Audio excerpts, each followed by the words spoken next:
Welcome back. You're still tuned into ET Now and shifting focus to some of the global stories then. Sources tell ET Now that India has worked around UK's new steel safeguard norms and will not lose steel market share in UK. Sumita Karir is now joining us with more of these details. Sumita, over to you.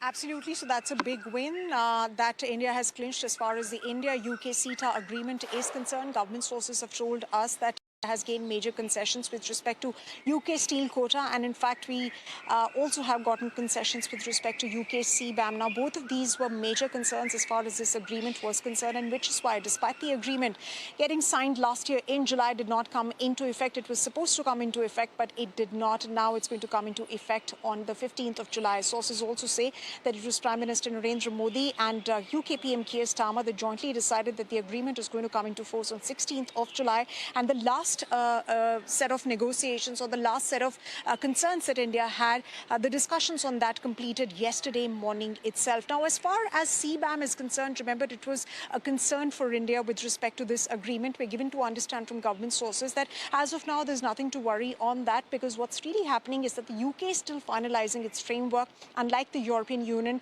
which has it ready. And of course, there is a proper documentation of that on that. On steel measures, well, it's going to be a massive win for, of course, exporters as well, because India has gained concessions related to 188 steel tariff lines to our satisfaction, and we're not going to be losing market access in steel, and our concerns have been taken care of. If I were to give you a number, in fact 85% of India's exports are out of steel measures, and that really sort of is a major boost. It's a major relief for companies in this space. The other big aspect with respect to this particular trade deal, and which was also one of the concerns, was the double contribution convention.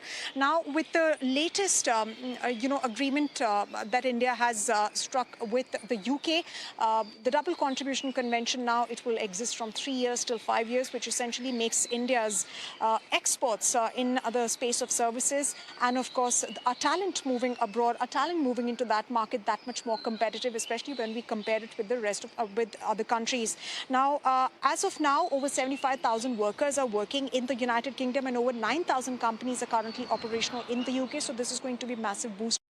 Other than that, we've gotten major wins as far as the labor-intensive sectors are concerned. Government sources say that, smaller economies, for instance, they were getting zero tariff lines on everything, while India was still, paying, 7 to 8% a tariff extra. So that now comes down to zero, because 99% of our tariff lines, there is zero duty on those tariff lines, and which is why this is a major agreement. In fact, what we're given to understand from government sources is the fact that now they are planning for measures as to the implementation of this pact. And of course, there is an intent by government to sort of make this operational, in the sense that, Indian exporters should be able to export the consignments on the 16th of this month itself, on day 1.